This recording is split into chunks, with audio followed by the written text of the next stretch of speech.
In this third talk, I want to talk about exchange and markets.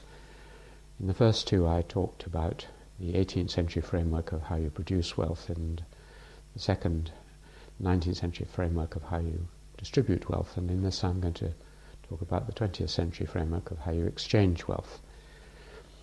So let's look at exchange, and it's a good idea to start with Adam Smith, who thought that the idea of exchanging was really very deeply rooted in human societies.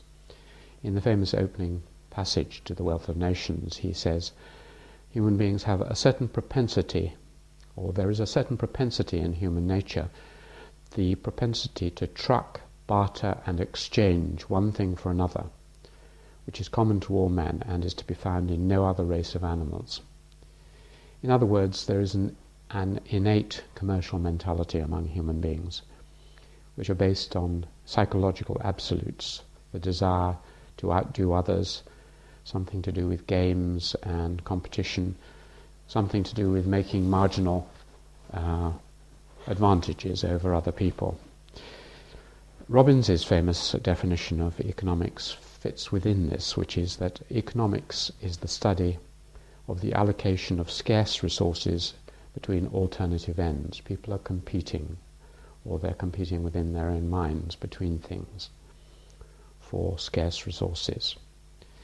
Looking at this in an evolutionary kind of perspective, as I have done before, I'll give a brief outline of the famous theories of anthropology in the field of exchange.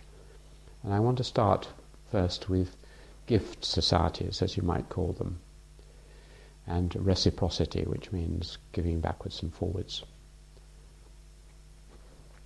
The essence of the gift societies, as opposed to commodity societies, is that gift societies have multiplex social relationships. That means that you don't have a single relationship with someone, but a whole set of different relationships to the same person, whereas we tend to live in a single-stranded society, or one with lots of single strands, so that when you get onto the bus and just pay the bus conductor, that's all there is to it, whereas in most societies the bus conductor would also be maybe a friend, a co-villager, a relative, and so on.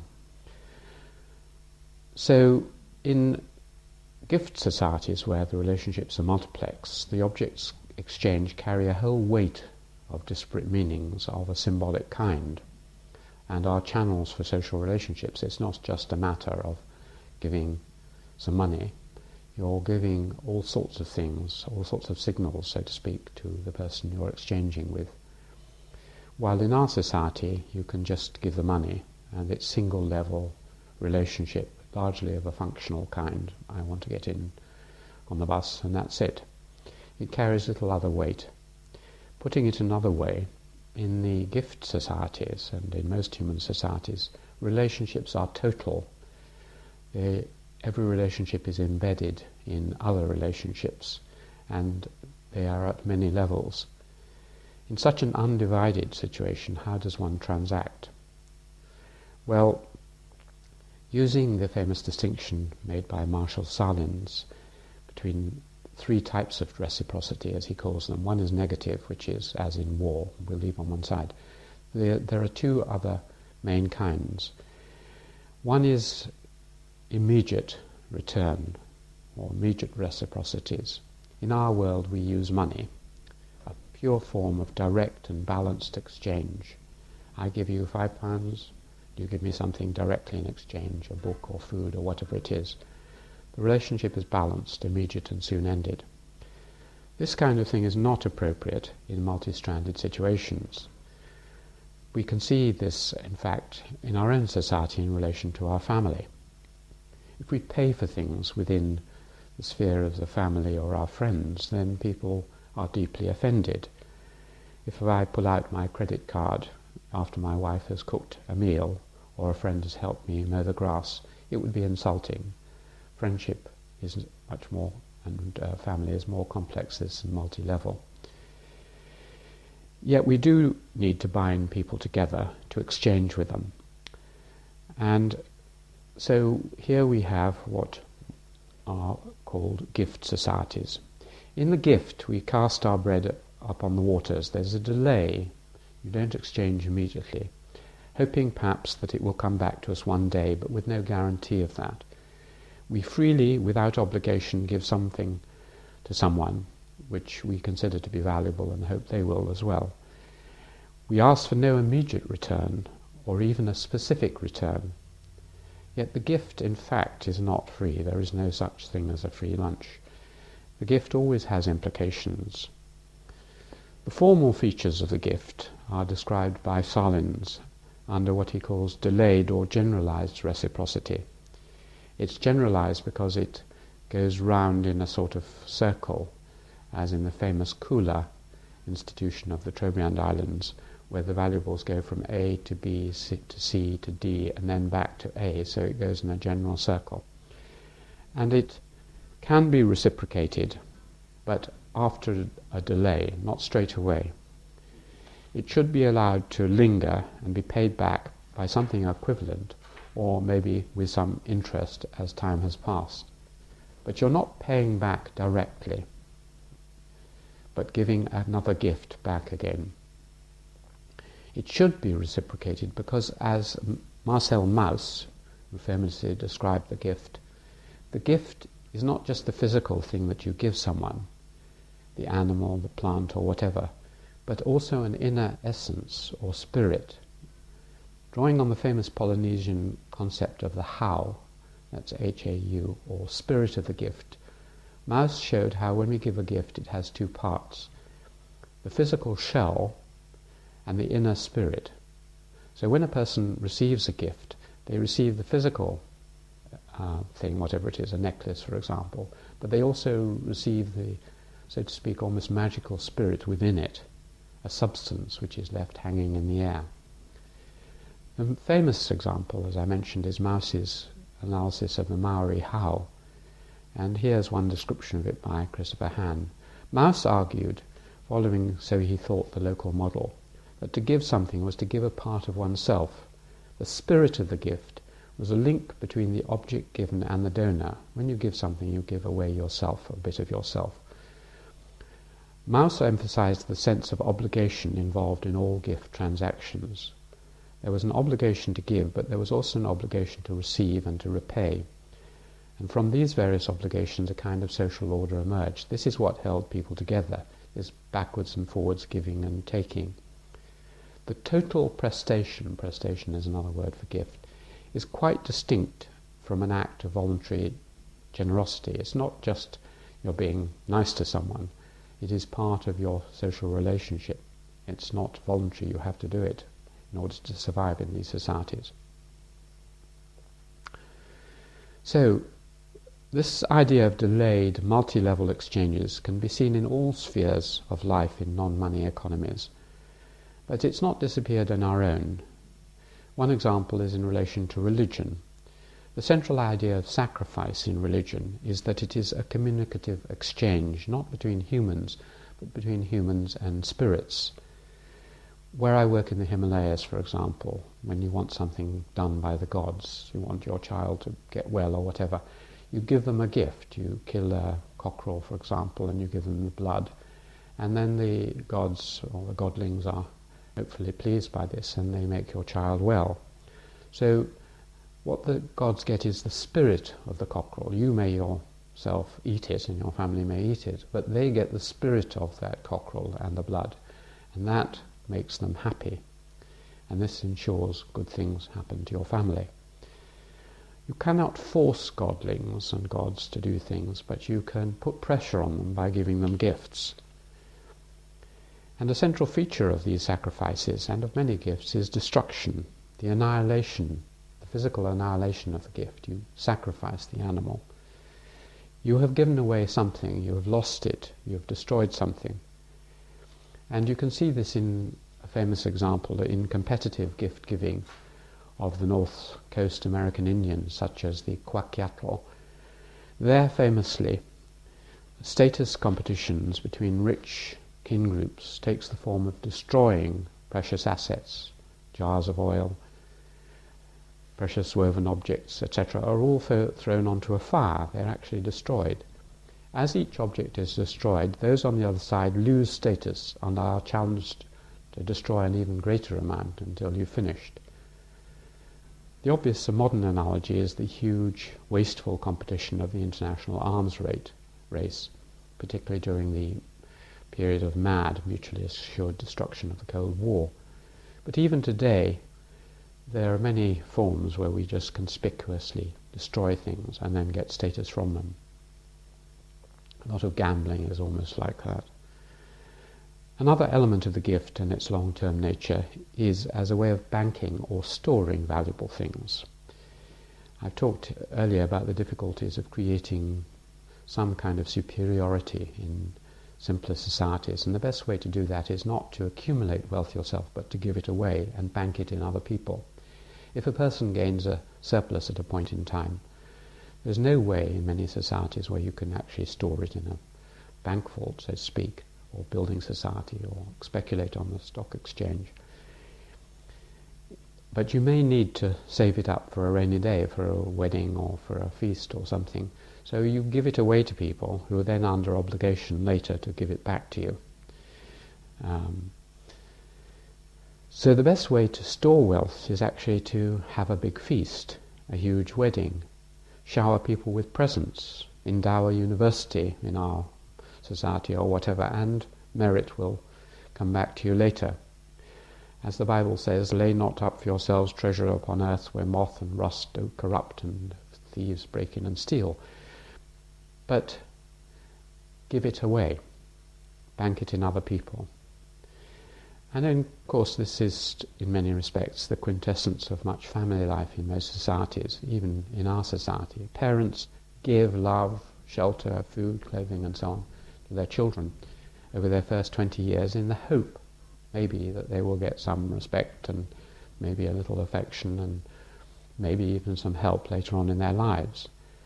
In our society, as the philosopher John Locke put it, the honour due from a child places in the parents a perpetual right to respect, reverence, support and compliance to, more or less, as the father's fair cost and kindness in his education has been more or less. In other words, what you invest in your children, you may expect back in some kind of reverence and support later on.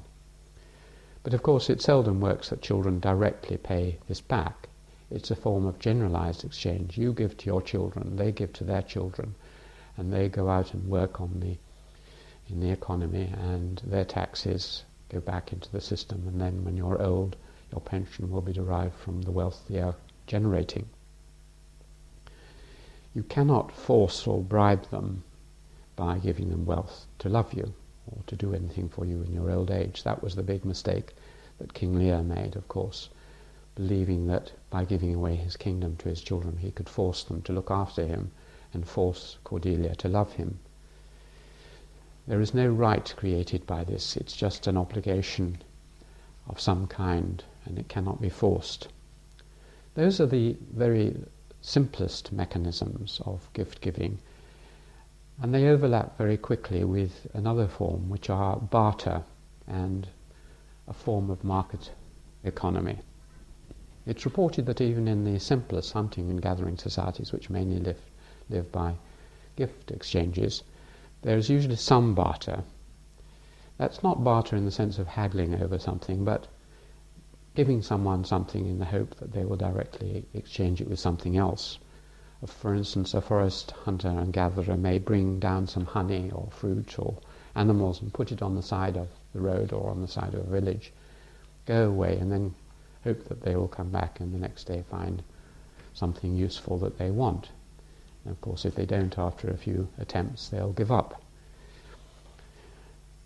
The exchanges may not even meet, but there is a kind of bartering going on. A little more developed are very specific peripheral markets. These often developed alongside other things. For instance, there may be a religious festival going on, as happened in the Himalayas where I work, and then a few market traders will come along and make use of that and bring a few goods, and people will exchange them or buy them.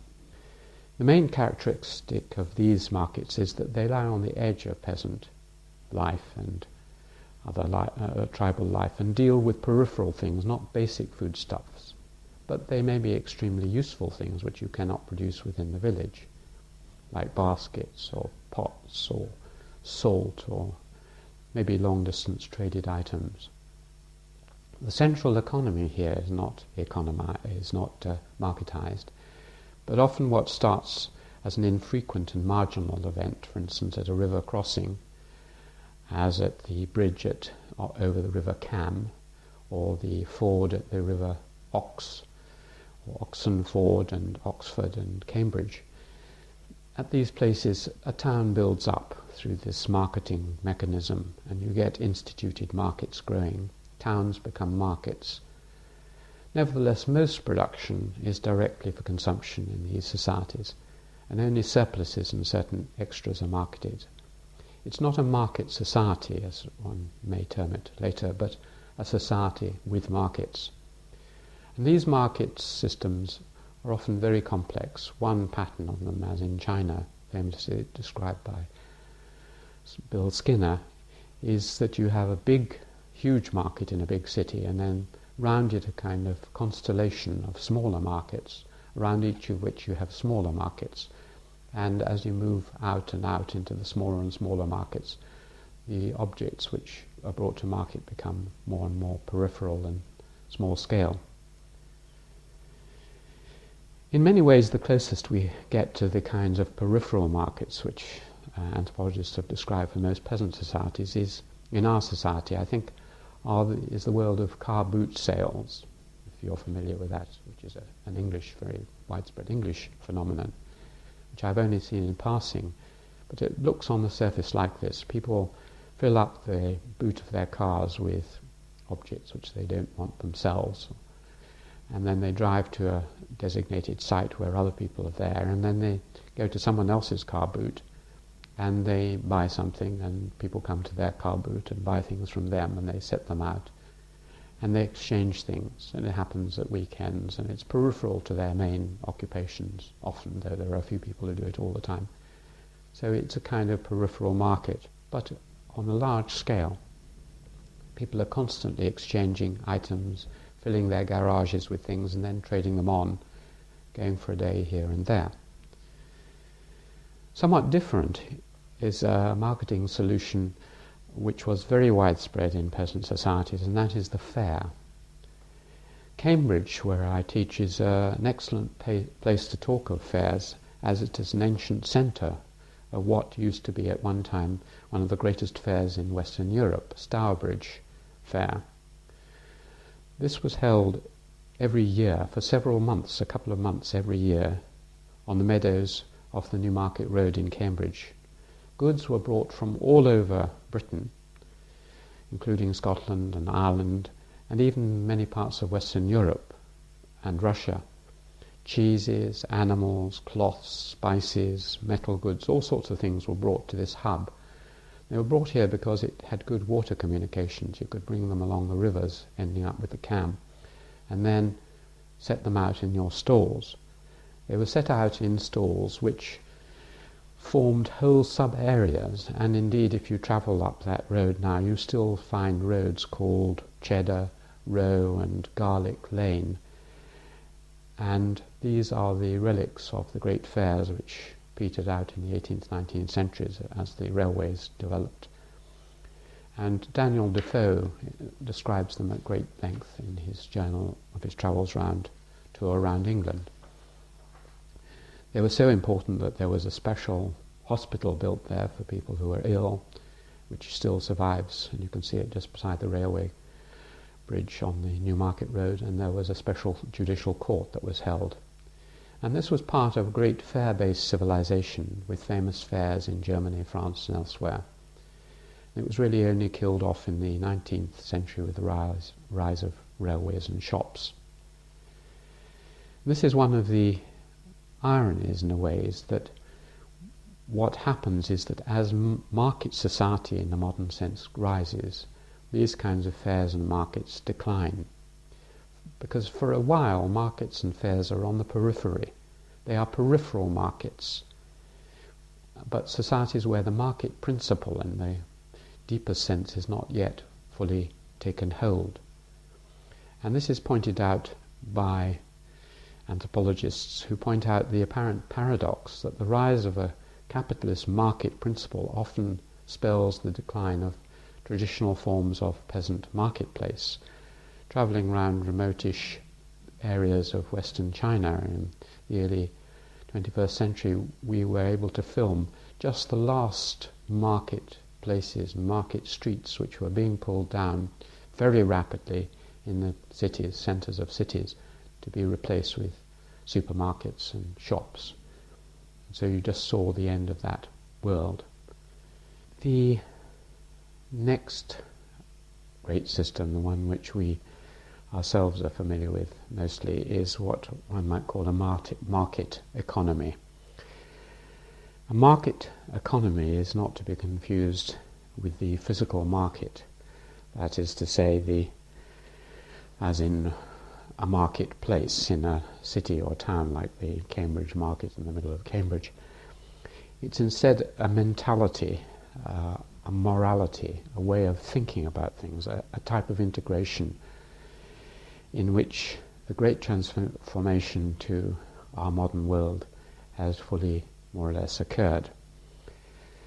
People basically orient their lives now to exchanging things, their labour, their skills, their personalities, as a primary obligation. They can dispose of themselves and their ideas and everything around them, more or less as they feel fit.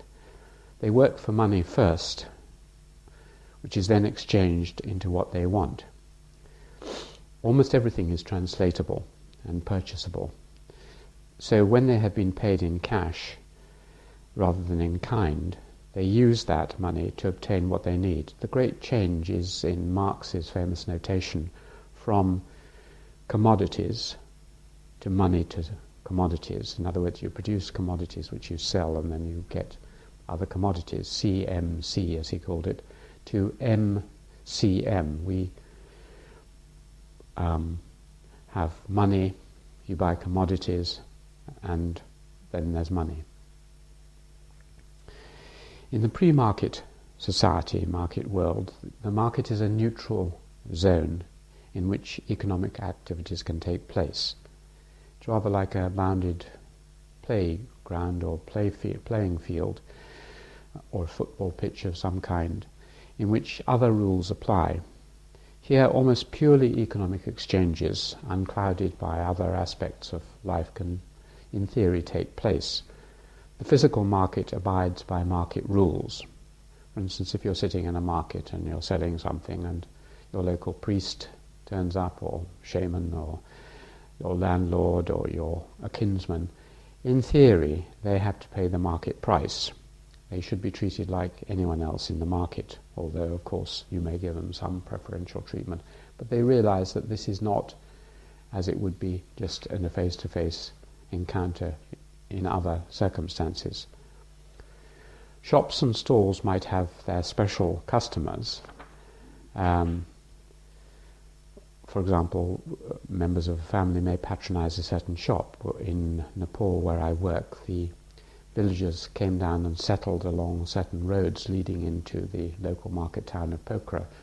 And so the shopkeepers on particular roads have particular clientele who are their fellow villagers and kinsmen who come to their shop, and it would be considered disloyal if you went to another shop. But prices are prices, and so although you are loyal to a particular shop, you won't expect much discount on account of that.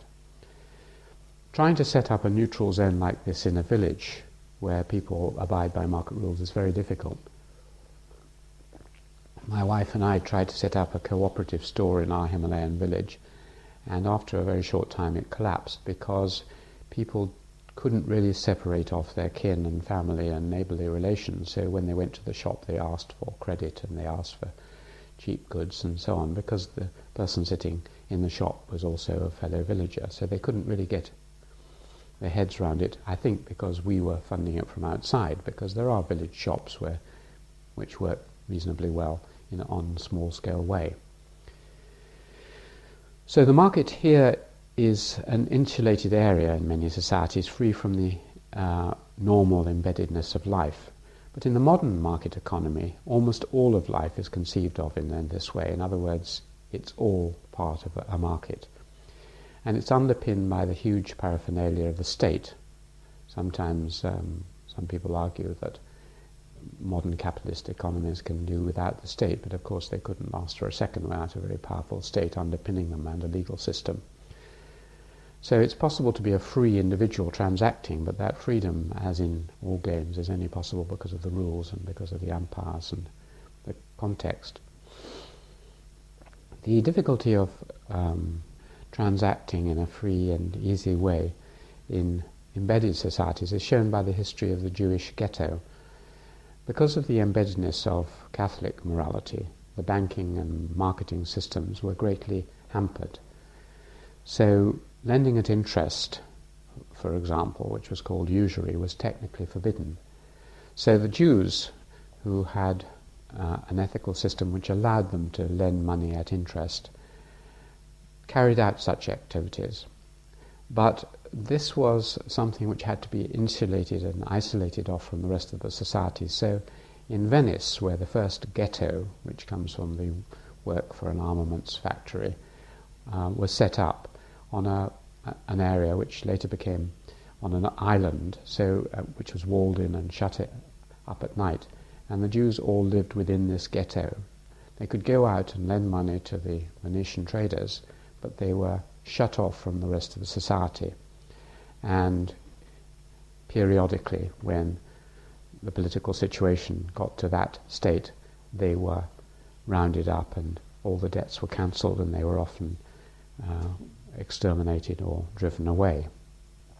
Finally, what about the peculiar case of China?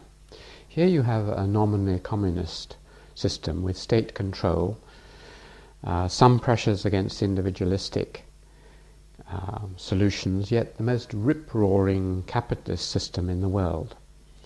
This is achieved by rigidly separating the political from the other parts of life, and allowing the economy to be active and separate from the political system.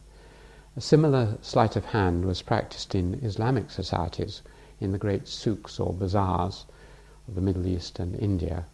For instance, in the great bazaar in Istanbul, you could trade in a way which separated you off from many of the religious and political constraints.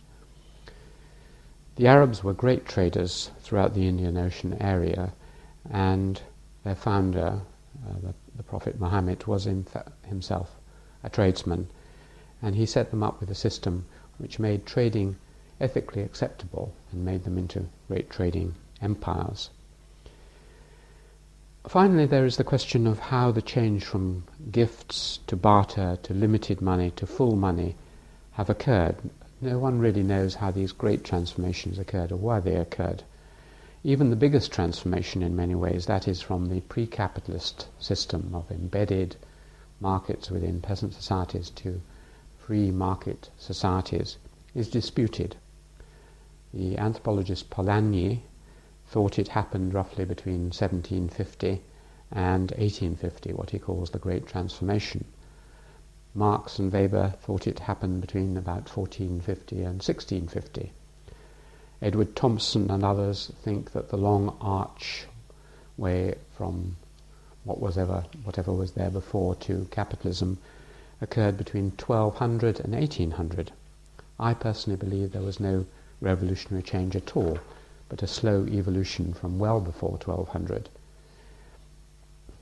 And depending on which timing you take, so will your view of what caused this change. What is certain is that if we examine our own lives, they are full of all the different forms of exchange, of gifts, of barter, of limited purpose money, of full money. Also, even in our capitalist world, the market is kept in check. There are very large areas, if you examine your own life, where the market principles still shouldn't intrude, even if there are scandals that they often do. For instance, in love, you don't pay for love, or you shouldn't, it turns into something else. And in friendship, in art, you should have pure art as well as obviously the economics of art, in games, the difference between amateur and professional games, in areas of the country, the national trust, the free areas of parks and libraries and so on and so on. These are areas where money shouldn't intrude in the same way. So we live in mixed worlds, but with a number of forms which have been, so to speak, glued on top of each other. And we can find the same sort of situation actually even in much, much simpler economies than our own.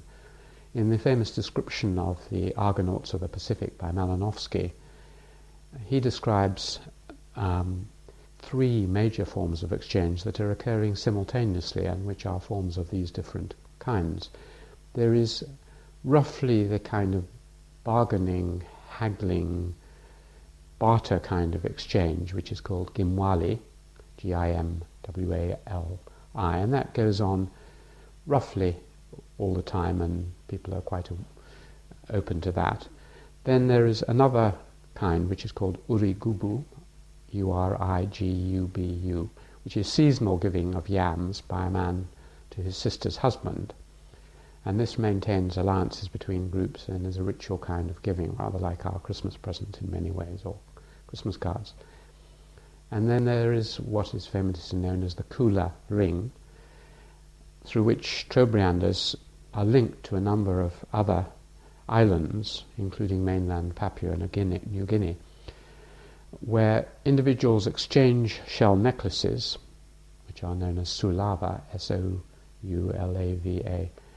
which are passed round in a clockwise way. These necklaces go round from island to island in huge ceremonial exchanges in a clockwise direction, and they're exchanged against armbands, which are called mwali, M-W-A-L-I, which circulate in a counterclockwise. So you get these two sets of things being exchanged against each other and going round like that. Now no one makes any profit from that, but it cements relationships and it allows people to peacefully engage with each other rather than, when they encounter strangers, having to size them up for a fight. As has been pointed out, the Kula rules left individuals with plenty of room to maneuver, determining the size and timing of their gift in order to gain as much prestige as possible. And it continues today. Its origins probably owe much to its political functions, we're told, in the age when there were no effective states in the region. Without the umbrella of security created by ceremonial of Kula of this kind, the simultaneous but separate organization of much more utilitarian bartering would have been too risky to carry on. So there is this question of where our particular market-driven world came from. Marx, as I say, thought it came in the 16th century. As he puts it, the circulation of commodities is the starting point of capital. The modern history of capital dates from the creation of the 16th century of a world embracing commerce and a world embracing market.